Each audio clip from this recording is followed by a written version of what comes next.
Planning a perfect one-day trip crossing the border from Munich into Austria sounds like the ultimate European excursion.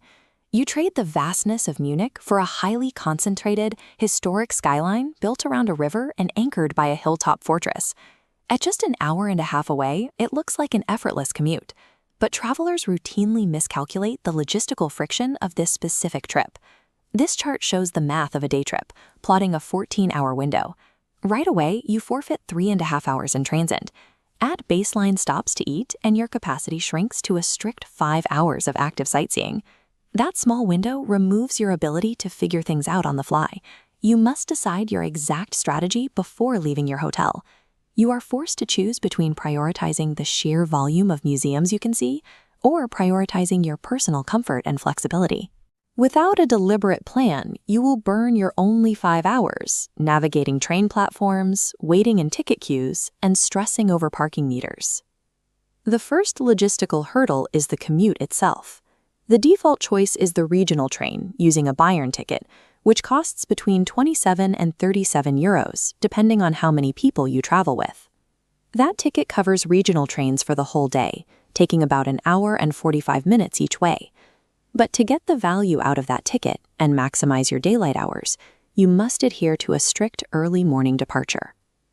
The alternative is driving the A8 Autobahn, which takes roughly an hour and a half and lets you leave on your own terms.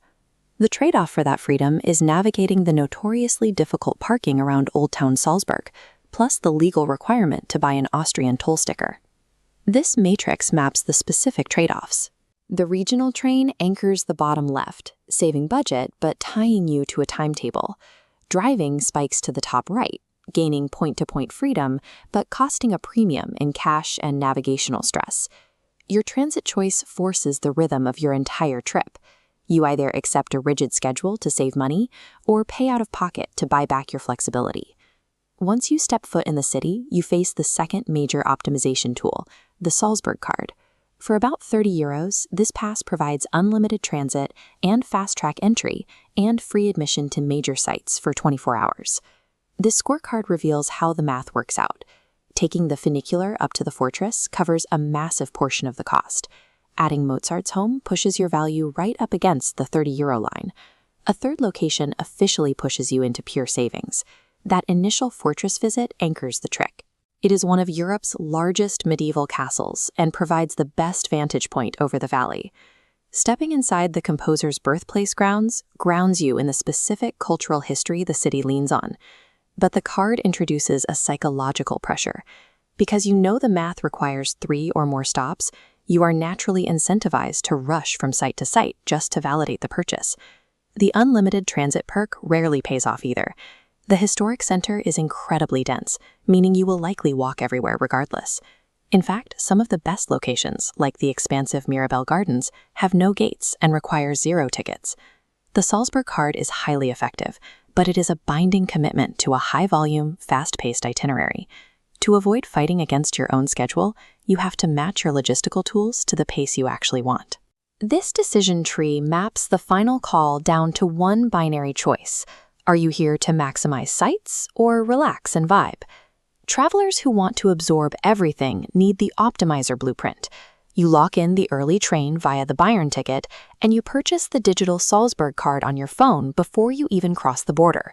You'll successfully bypass the queues at the fortress, hit 4 different museums, and keep your total spend capped. It requires a relentless 8-hour sprint, but you leave nothing on the table. If a strict schedule sounds exhausting, you execute the Wanderer blueprint. You drive to retain total control of the clock. You skip the inclusive pass, and you pay entry fees out of pocket only when a specific building pulls you in. Your 5 hours are spent walking the historic streets, admiring the wrought iron signs, and sitting down for a proper Austrian lunch. You will spend more money on transit, and you won't have fast-track access, but you dictate your exact pace.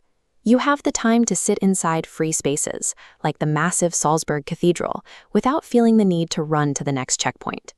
Choose the blueprint that fits your pace. Secure the required transit and passes right now, and stop worrying about the alternative.